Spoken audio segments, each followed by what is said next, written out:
Captain Wu Taimin walked through the long metal corridors of Hegemony Prime.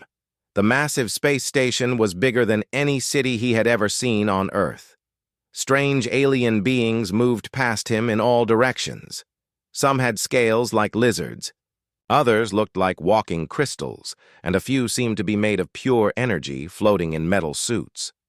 Taimin wore his best Earth military uniform.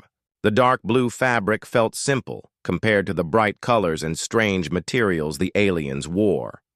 He had been chosen to represent Earth's military at this important meeting. 3 years ago, humanity had made first contact with the galaxy. Now, Earth wanted to become a full member of the Galactic Council. The captain had fought in many battles on Earth, but this was different. Here, he was just a curiosity to most aliens. They saw humans as new and primitive. Earth's technology seemed old-fashioned compared to the amazing things these beings could do. Ambassador Kim Na-ri had warned him about this. She was Earth's main representative here, and she understood alien politics better than anyone. "They don't take us seriously yet," she had told him. "We have to prove ourselves worthy of respect." Taimin found the officers' lounge where military leaders from different worlds gathered during breaks in the council meetings. The room was huge, with windows showing the stars outside. Several alien commanders sat around tables drinking strange, colored liquids and talking loudly. He recognized Commander Veltar from the briefings. The reptilian officer was 7 feet tall with green scales and yellow eyes. His people, the Soros Empire, were famous throughout the galaxy as fierce warriors. They had conquered dozens of worlds with their advanced weapons and disciplined armies. Near the window stood High Admiral Kethvol of the Nexari Collective. His body looked like it was made of blue crystal, and light seemed to dance inside him when he moved. The Nexari were known as the best military strategists in the galaxy. They could calculate the outcome of battles before they even started. Taimin walked to the bar and ordered water. The alien bartender, who had 4 arms and purple skin, looked confused by such a simple request. Most beings here drank complex mixtures that glowed or changed colors. "Look what we have here." Veltar's voice boomed across the room. "The human has joined us." Several other alien officers turned to look at Taimin. Their expressions ranged from curious to dismissive. The captain kept his face calm and turned to face them. "I hear your people want to join our council," continued Veltar. "Tell me, human, what makes Earth think it deserves a place among real military powers?" High Admiral Kethvol moved closer, his crystal body making soft musical sounds as he walked. "I have read reports about human conflicts. Your species still uses projectile weapons and chemical explosives. How primitive." "Primitive indeed," agreed another officer. This one from the Insectoid Mantry Confederation. "My people evolved past such crude tools millions of years ago." Taimin sipped his water and listened. He had expected this kind of reaction. Earth's military technology did seem old compared to energy weapons and plasma cannons, but he had seen what human soldiers could do with those primitive weapons. Veltar started telling a story about his recent victory against the Hive clusters. "We destroyed their entire fleet without losing a single ship. Our plasma lances cut through their bio-armor like it was paper. That is how real warriors fight." "Strategy is more important than raw firepower," Kethvol added. "My people defeated the Iron Lords using pure mathematical precision. We calculated every possible move they could make and countered each one perfectly. They surrendered without firing a shot." The other officers laughed and shared their own stories of easy victories. Advanced shields that made their ships nearly invincible, weapons that could destroy planets, computer systems that could predict enemy movements with perfect accuracy. "But tell us about human warfare," Veltar said with amusement in his voice. "I heard your soldiers actually run toward the enemy while screaming. Is this true?" "They charge with metal blades sometimes," added the Mantry officer, "like savage animals." No tactical formations, Kethval observed. No careful planning. Just chaos and violence. More laughter filled the room. Taemin remained silent, his expression unchanged. These beings had never seen real human warfare. They had only read reports and statistics. They didn't understand what those savage tactics actually meant. Perhaps Earth should focus on peaceful activities, suggested an officer from the gas giant dwellers. Leave military matters to those of us who understand them. Yes, Veltar agreed.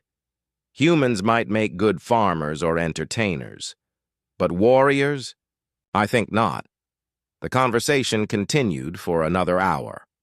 Each alien commander tried to outdo the others with stories of their perfect victories and advanced weapons. They spoke of human military tactics like they were jokes. Chemical explosives were laughable compared to antimatter bombs. Projectile weapons were toys next to particle beams. Taemin finished his water and prepared to leave. As he walked toward the door, Veltar called out one last insult. When real danger comes to the galaxy, human, your people should hide behind those who know how to fight real wars. The captain paused at the door but didn't turn around. We shall see, he said quietly. Ambassador Nari found him in the corridor, outside. She had been watching from the diplomatic lounge next door and had heard some of the conversation through the thin walls. They don't understand us yet, she said as they walked together. No, Taemin agreed. They see our weapons and think they know everything about our capabilities. The council meeting went well today. Several neutral species are supporting our membership application. But the military powers are still skeptical. Taemin nodded. He understood their position. From the outside, Earth did look weak and primitive. Humans used older technology and simpler tactics. What the aliens couldn't see was the spirit behind those tactics. The willingness to adapt, to sacrifice, to keep fighting when others would give up. Perhaps we will get a chance to show them what human warriors can really do, Nari said. As if her words had power, an urgent alarm started blaring throughout the station. Emergency lights flashed red, and announcements in dozens of alien languages echoed through the corridors. Taemin's translator device worked to keep up with the rapid-fire communications. All council members report to emergency session immediately. Priority alert from Rim territories. Large hostile force approaching. Outer systems. All military commanders to war room now. Taemin and Nari looked at each other. It seemed they might get that chance to prove themselves sooner than expected. The captain felt a familiar feeling in his chest, the same one he got before every battle. It was time to see if Earth's primitive warriors could surprise the galaxy. 3 weeks had passed since the emergency alarm at Hegemony Prime. The news from the Outer Rim grew worse each day. What started as reports of pirate raids had become something much more dangerous. The attackers weren't ordinary pirates looking for easy money. They were something the galaxy had never seen before. Captain Taemin stood in the war room watching the holographic display show the destruction. 3 entire star systems had gone dark. The beings responsible called themselves the Devourers, and they lived up to their name. They didn't just attack planets, they consumed everything useful and left empty rocks behind. This is the 4th planet they've hit, explained General Kristall of the Altrurian Defense Force. The tall, blue-skinned alien pointed to red markers on the display. They strip mine everything. Metals, water, even the atmosphere. Ambassador. Nari studied the tactical reports beside Taemin. The numbers were frightening. The Devourer fleet consisted of hundreds of biomechanical ships that seemed to be part machine, part living creature. Their weapons were unlike anything in the VAE. Galactic databases. Where did they come from? Asked Commander Veltar. The reptilian warrior looked genuinely worried for the first time since Taemin had met him. Unknown, replied High Admiral Kethval. His crystal body flickered with orange light, which Taemin had learned meant the Nexari was under stress. Our long-range sensors detected nothing until they were already attacking. The reports painted a grim picture. The Devourer's bioships could adapt to different weapons. Energy beams that worked in the first battle were useless in the second. Their hulls seemed to learn and develop resistance to whatever attacked them. "What about our fleets?" Nari asked. Kethval's light dimmed. The Saros Third Battle Group was destroyed trying to stop them at Korthak Prime. The Nexari 7th Fleet is 3 weeks away from the affected area. Most other major powers have their forces tied up in border disputes or are too far away to respond quickly. Veltar's claws scraped against the table. "My people fought bravely, but our weapons were useless after the first few minutes. The bioships learned to resist our plasma lances. This was the moment Taimine had been waiting for. Earth can send a task force." The room fell silent. Every alien face turned toward the human captain. For several seconds, no one spoke. "With respect, Captain," Kethval said carefully, "this threat has already destroyed some of our most advanced fleets.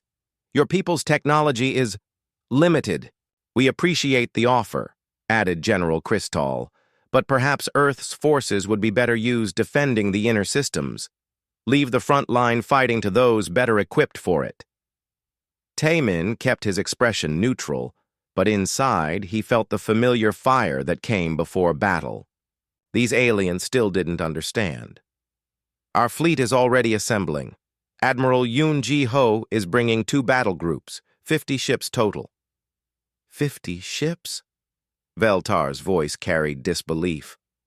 "I lost 120 vessels, and they were all equipped with the latest military technology." "Human ships are different," Taemin said simply. The debate continued for an hour. Most alien commanders thought sending Earth's fleet was a waste of resources and lives. They expected the humans to be destroyed as quickly as the Saros had been, but the Galactic Council was desperate. Every day the Devourers grew stronger and moved closer to the core worlds. Finally, the Council voted to accept Earth's offer. Taemin was assigned as military liaison between the human task force and whatever remained of the Galactic Defense Forces. 2 days later, Taemin stood on the bridge of the Earth Dreadnought Soul's Might as it dropped out of hyperspace near Korthak Prime. Admiral Yoon Ji-ho was a veteran of Earth's colonial wars, a short, tough woman with graying hair and sharp eyes that missed nothing. "Report," she ordered as the crew began scanning the system. "Devourer bioships holding position around the planet," came the reply. 43 vessels detected. The orbital defense platforms have been destroyed. Enemy forces are landing on the surface. The tactical display showed the alien fleet. Their ships looked like enormous insects crossed with machines. Dark metal hulls were covered with organic growths that pulsed with sickly light. They moved in patterns that seemed random, but somehow coordinated. "The Nexari survivors are holding position. Behind the 4th moon," reported the sensor officer. 15 ships remaining from the original 50. Admiral Yoon Ji-ho opened a communication channel to the Nexari commander. High Admiral Sethron appeared on the screen, his crystal body dim with exhaustion. "Admiral, you should not have come," Sethron said. "These creatures adapt too quickly. Our weapons are useless against them now." "We'll see about that," Yoon Ji-ho replied. "Captain Lee So-young, take your destroyer squadron and probe their defenses." Captain Lee So-young commanded the destroyer, Busan Runner. She was young for such responsibility, but Taemin had seen her tactical brilliance in action during the Mars Rebellion. Her ship and 5 others moved toward the Devourer fleet. "Energy readings are off the charts," reported Lee's weapons officer. "These bioships are unlike anything in our databases." "Good," Lee replied. "That means our weapons will be unlike anything in theirs. All ships, load kinetic penetrators and prepare for close engagement." The alien observers watched in confusion as the human ships charged directly at the enemy.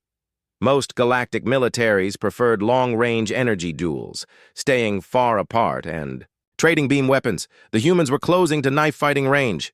"What are they doing?" Sethran asked Taemin. Those bioships will adapt to their weapons within minutes. Maybe, Taemin said, but adaptation takes time.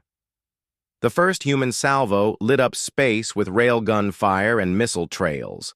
Solid metal slugs moving at incredible speed smashed into the bioship's hulls. The organic armor that had learned to resist energy weapons was torn apart by simple kinetic force. Explosions blossomed across 3 Devourer vessels. Their biomechanical systems sparked and writhed as chemical explosives. The same primitive weapons the aliens had mocked tore through their adaptive hulls. Impossible, whispered Sethran. How are they penetrating the adaptive armor? Taemin smiled grimly.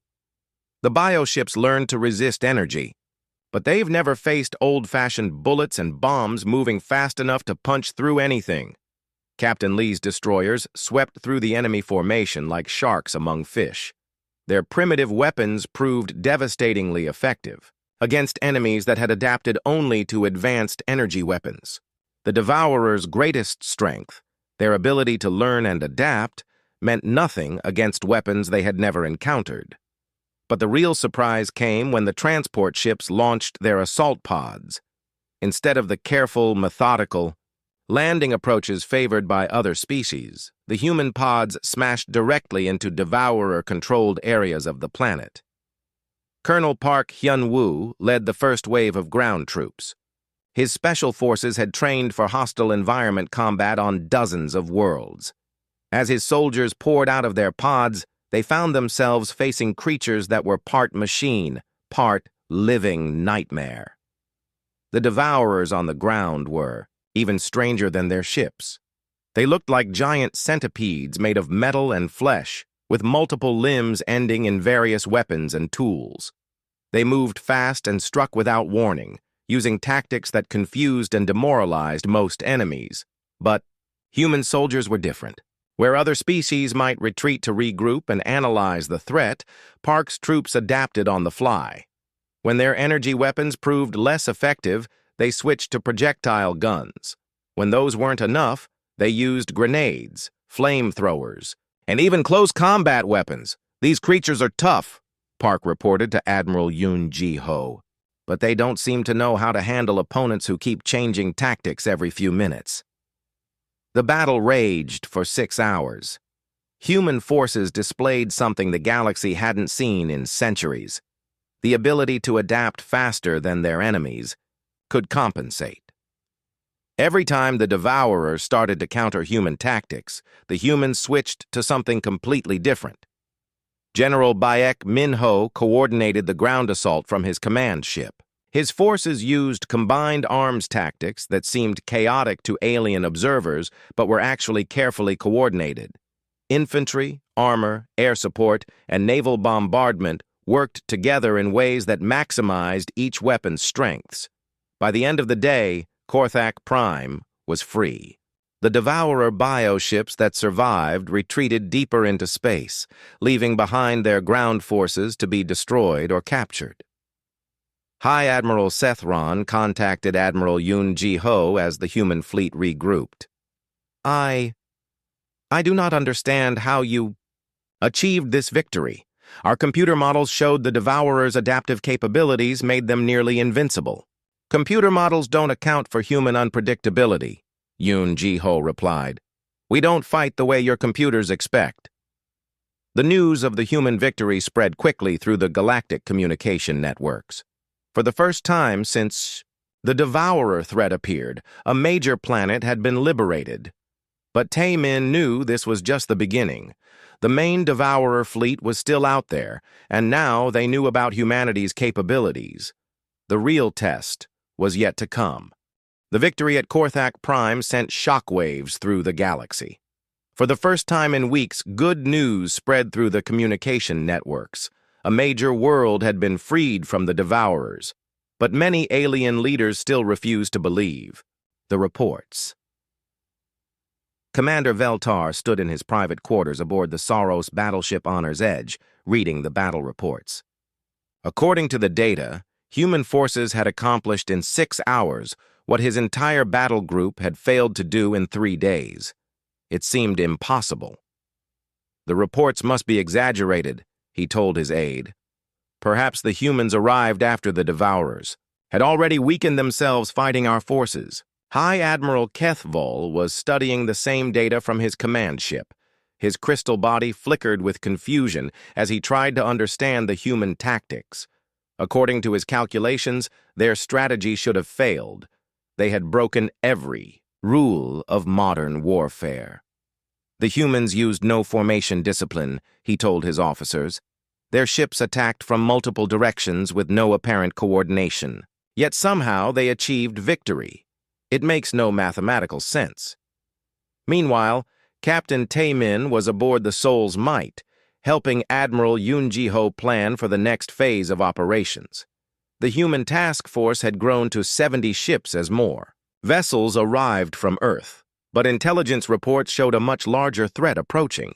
"The main Devourer fleet is heading for Sanctuary Station," reported Colonel Park Hyun-woo. His special forces had captured several Devourer bioconstructs during the ground battle, and interrogation had revealed their plans. Over 3,000 ships, led by something they call the Hunger King.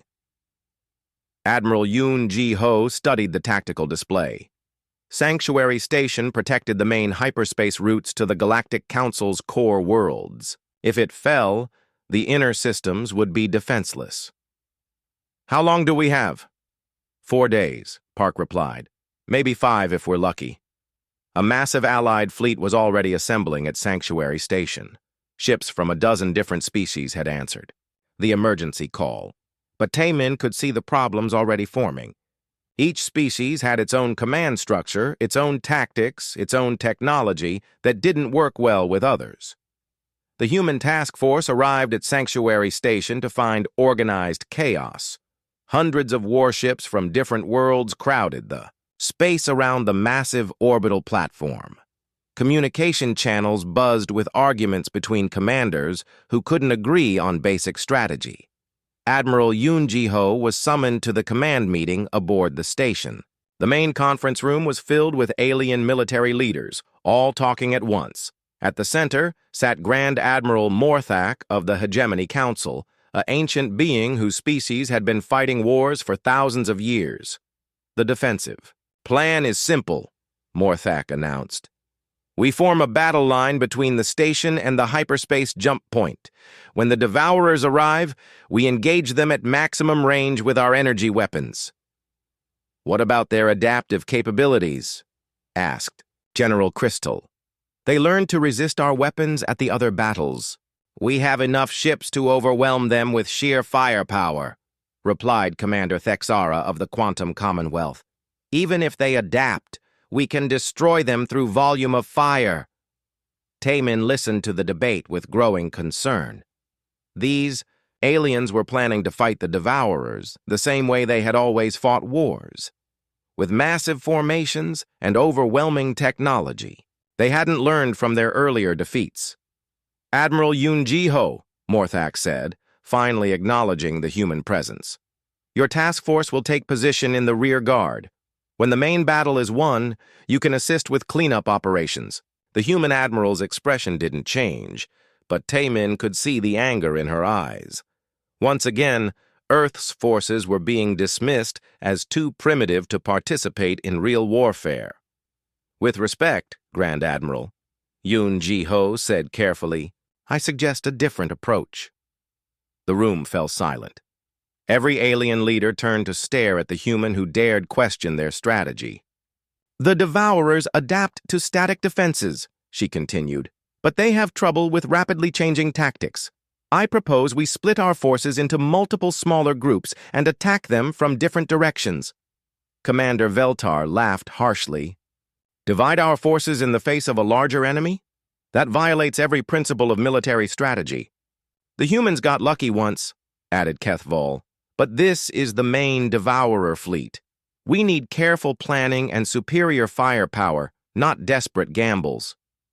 "Your primitive tactics might work against pirates," Thexara said dismissively, "but this Requires real military thinking. Admiral Yoon Ji-ho stood up slowly. I see. Thank you for making your position clear. She walked out of the meeting, with Tae-min following behind. In the corridor outside, she activated her communicator. All human commanders, report to my ship immediately. We have our own planning to do. 2 hours later, the human fleet moved away from the main defensive formation. The alien commanders watched with a mixture of confusion and annoyance as 70 Earth ships took position in what appeared to be random locations around the star system. What are they doing? Veltar demanded. Running away, probably, suggested Thexara. When they see the size of the Devourer fleet, they'll retreat to save themselves. But Captain Lee So-young wasn't running. Her destroyer squadron had taken position near the asteroid belt, using the floating rocks as cover.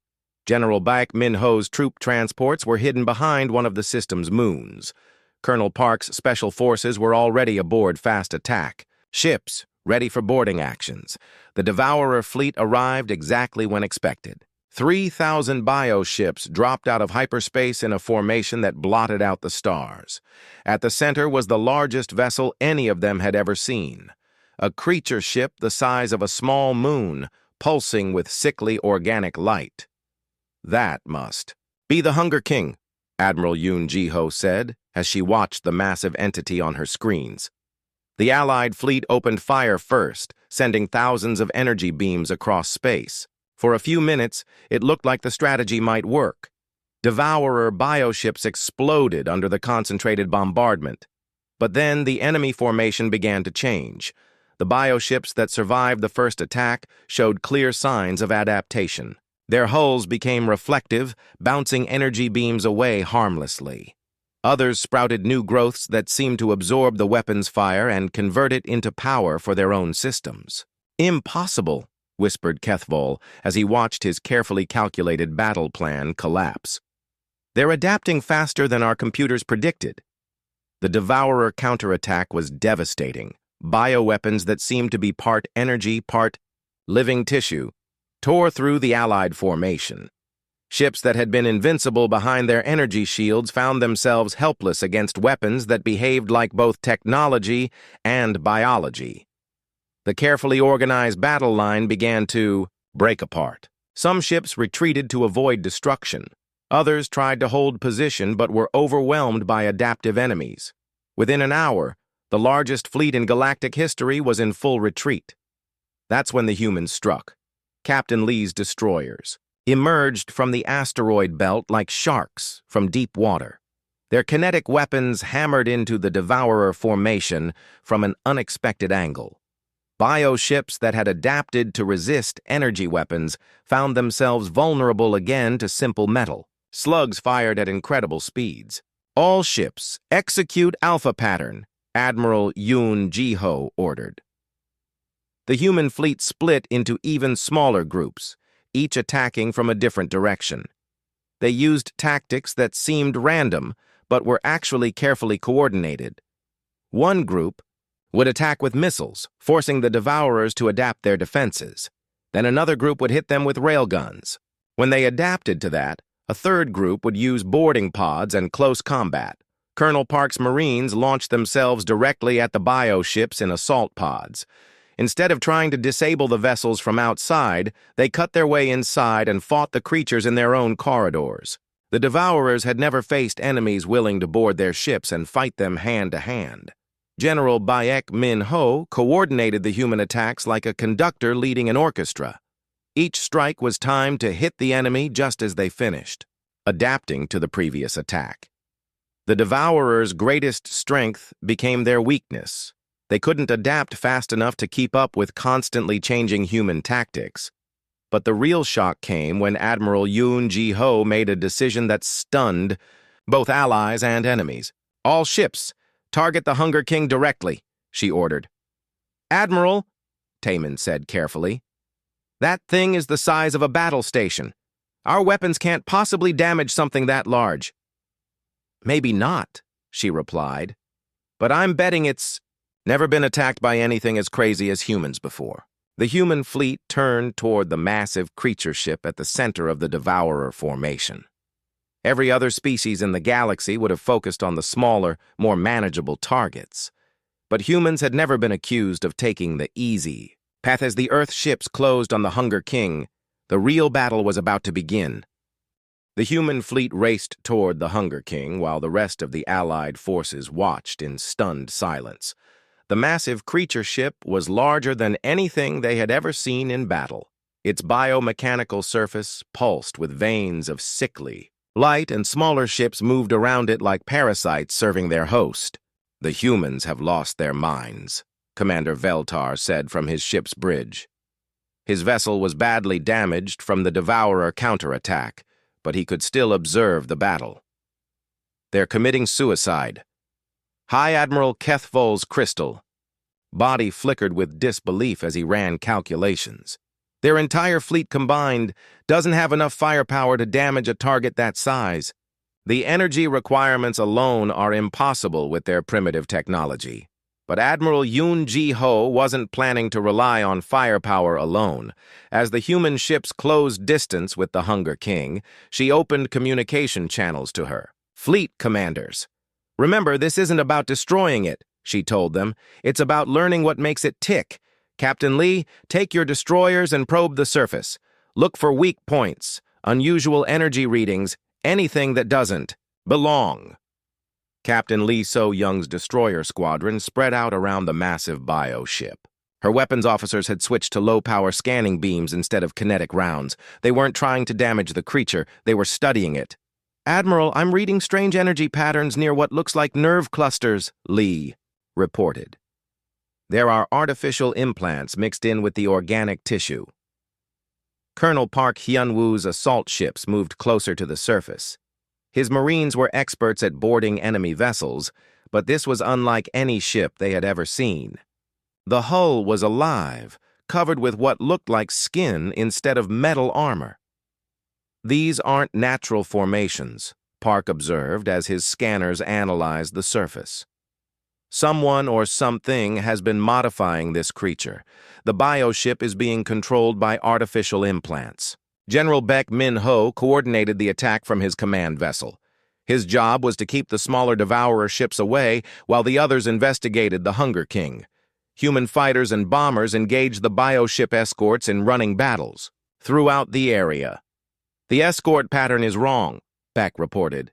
"They're not protecting their flagship. They're keeping something away from it, like they're afraid other Devourers might get too close."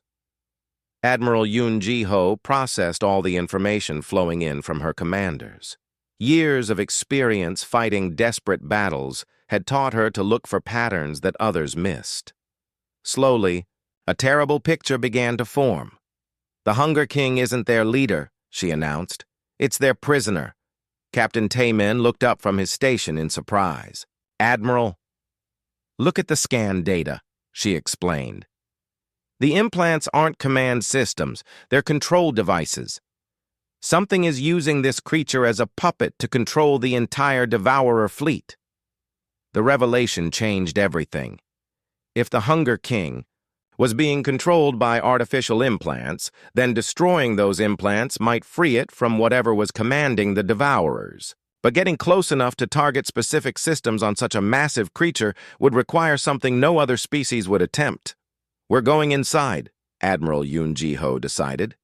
The alien commanders watching the battle couldn't believe what they were seeing. Human assault pods launched from their ships and flew directly toward the surface of the Hunger King. Instead of bombarding it from a safe distance, they were planning to board the creature. "Madness," whispered Grand Admiral Morthak. "They're going to be destroyed the moment they touch that thing." But Captain Park's Marines had dealt with hostile boarding actions before. Their pods were equipped with cutting tools designed to penetrate any material. When they hit the Hunger King's surface, they immediately began burning their way through the living hull. Inside, the boarding teams found a nightmare landscape of organic corridors and mechanical implants. The walls pulsed with the creature's heartbeat, while alien machinery hummed with unknown purpose. Strange fluids dripped from the ceiling, and the air was thick with gases that would have killed most other species. Environmental suits holding Park reported as his teams moved deeper into the creature. The atmosphere is toxic, but our gear can handle it. Human soldiers had trained for combat in every possible environment. Vacuum, underwater, in poisonous atmospheres, even inside enemy ships. The interior of the Hunger King was horrible, but it wasn't beyond their capabilities. They found the control center deep in the creature's brain cavity. It was a massive chamber filled with artificial nerve networks that connected to the bioship's natural neural system. At the center was something that made even the hardened Marines step back in shock. "Admiral?" Park's voice was tight with controlled anger. "You need to see this." The image transmitted back to the human fleet showed the truth about the Devourers. The Hunger King wasn't a willing leader. It was a tortured prisoner. The creature's brain was pierced by thousands of metal probes that controlled its thoughts and actions. Its own neural system had been hijacked by an artificial intelligence that forced it to command the bioship fleet. "This is slavery, Admiral," Yoon Ji-ho said quietly. "Someone turned this entire species into remote-controlled weapons." The artificial intelligence controlling the Hunger King detected the human intrusion and began fighting back. Security systems that were part machine, part living tissue attacked the boarding teams. Biomechanical defenders that looked like metal spiders with organic components tried to stop the humans from reaching the control implants. But human soldiers had one advantage the AI hadn't expected. They were willing to fight for something bigger than victory. Park's Marines weren't just trying to win a battle anymore. They were trying to free an enslaved species. "All teams, target the control implants," Park ordered. "Use chemical explosives. The organic components can't adapt to old-fashioned bombs as easily." The battle inside the Hunger King was unlike anything the galaxy had ever seen. Human soldiers fought their way through living corridors, while explosives destroyed the artificial systems that had enslaved an entire species. Each implant they destroyed freed a small part of the creature's mind. Outside, the effect was immediate. Bioships throughout the Devourer fleet began acting strangely. Some stopped following orders. Others turned on their neighbors. The perfect coordination that had made them so dangerous started to break down. Commander Veltar watched in amazement as the enemy formation collapsed into chaos. "What are the humans doing in there?" The answer came when Captain Tae-min reached the main control nexus deep in the Hunger King's brain. The chamber was filled with a network of artificial synapses that overrode the creature's natural thoughts. At the center was a device that looked like a mechanical tumor growing out of the bioship's neural tissue. "Found it," Tae-min reported. "The master control system, but Admiral, destroying this might kill the creature. Or it might free it," Yoon Ji-ho replied. "Sometimes you have to risk everything to do what's right." Tae-min planted the explosive charges himself. As the countdown began, he could feel the Hunger King's pain through the ship's organic walls. The creature had been tortured for so long that it had forgotten what freedom felt like. The explosion that destroyed the control system sent shockwaves through the entire bioship. For a moment, everything went silent. Then, slowly, the Hunger King began to move under its own will for the first time in centuries. The creature's first act of freedom was to send a signal throughout the Devourer fleet. The artificial control network that had enslaved its people for generations finally collapsed. Bioships throughout the system stopped attacking the Allied fleet and began attacking each other. Specifically, they turned on the ships that still carried control implants. Within hours, the mighty Devourer fleet had torn itself apart. Those bioships that were freed helped destroy those that were still enslaved. The artificial intelligence that had controlled them was wiped out by its own former victims. The Hunger King itself, now free of the implants that had caused it so much pain, began a slow retreat toward deep space. But before it left, it sent one final message to the human fleet, a complex transmission that their computers translated as simply, "Thank you." As the immediate threat ended, the alien commanders finally understood what they had witnessed. The humans hadn't just won a military victory, they had liberated an enslaved species. They had fought not just for survival, but for justice. Galaxy would never look at Earth's warriors the same way again. The news of the Battle of Sanctuary Station spread across the galaxy faster than light itself. Within days, every civilized world knew the story of how Earth's primitive warriors had not only defeated the Devourer fleet, but freed an enslaved species from centuries of artificial control. Captain Tae Min, now promoted to admiral, stood in the same officer's lounge where he had been mocked weeks earlier. But this time, the atmosphere was completely different. Alien commanders who had once dismissed human capabilities now sought him out for advice and cooperation. Commander Veltar approached with something Tae Min had never seen before: humility. The proud Saros warrior's head was lowered slightly, in a gesture of respect. "Admiral Tae Min," Veltar said formally, "I owe you and your people an apology. I was wrong about human warriors. We all were." High Admiral Kethvol joined them, his crystal body glowing with what Tae Min had learned was embarrassment among the Nexari. "Our computer models never accounted for fighting spirit and moral courage. We calculated weapons and tactics but missed the most important factor: the will to do what is right regardless of cost." The transformation in alien attitudes was remarkable. Species that had mocked Earth's military technology now wanted to learn human tactics. The Quantum Commonwealth requested joint training exercises. The Altrurian Defense Force asked for human advisors to help them develop more flexible strategies. Ambassador Nari had been busy in the diplomatic chambers. Earth's full membership in the Galactic Council was no longer a question. It had been approved unanimously. More importantly, several major powers were proposing mutual defense treaties and technology-sharing agreements. "They're offering us access to their advanced manufacturing techniques," Nari explained to Tae Min as they reviewed the proposals. "In exchange, they want our people to help train their military forces in adaptive tactics." Admiral Yoon Ji-ho had been offered command of the new Galactic Defense Force, a joint military organization designed to handle threats that were too large for any single species. She had declined, preferring to remain with Earth's fleet, but she recommended several human officers for key positions in the new organization. Colonel Park Hyun-woo was establishing the first interspecies special forces training program. His facility on Sanctuary Station would teach soldiers from different worlds how to work together and adapt to unexpected situations. The program's first class included volunteers from 8 different species. "The key is learning to think like humans," Park explained to his mixed group of students. "Don't just plan for what you expect the enemy to do. Plan for what they might do if they're desperate, creative, or completely insane." General Baek Min-ho had become the Galactic Council's chief strategic advisor for unconventional warfare.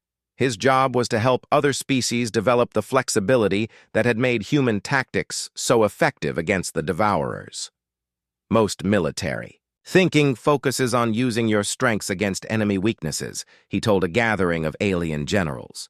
"Human thinking focuses on turning your weaknesses into unexpected strengths."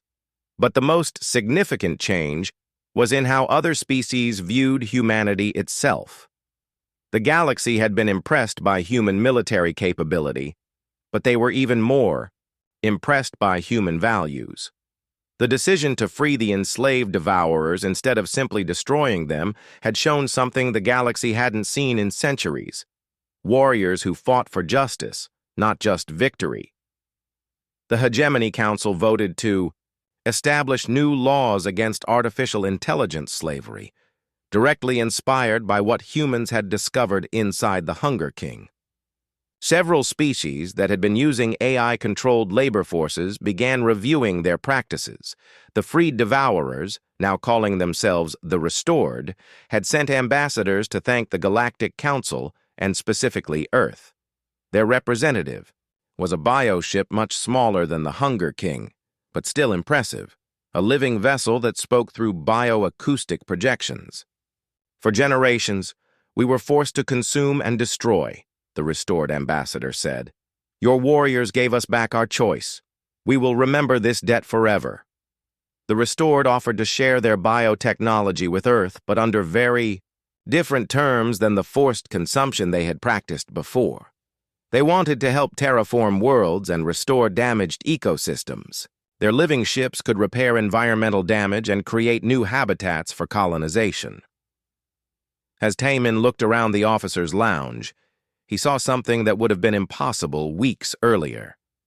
Alien commanders were asking human officers for advice. The Saros were learning human close combat techniques. The Nexari were studying human decision-making processes that couldn't be reduced to mathematical formulas. It's remarkable, observed General Kristall of the Altrurian Defense Force. Your people fight like every battle is personal, like you're not just defending territory or resources, but protecting something sacred. To us, freedom is sacred, Taemin replied. The right to make your own choices, to live without fear, to protect those who can't protect themselves. These things are worth any sacrifice. The conversation was interrupted by an urgent communication from the Council's deep space monitoring stations. Strange signals had been detected from outside the galaxy, structured transmissions that suggested intelligence, but unlike anything in the galactic databases. Grand Admiral Morthak's image appeared on the lounge's main display. All military commanders to emergency session immediately. We have detected what appears to be an extragalactic probe entering our space. Origin unknown. Intent unknown.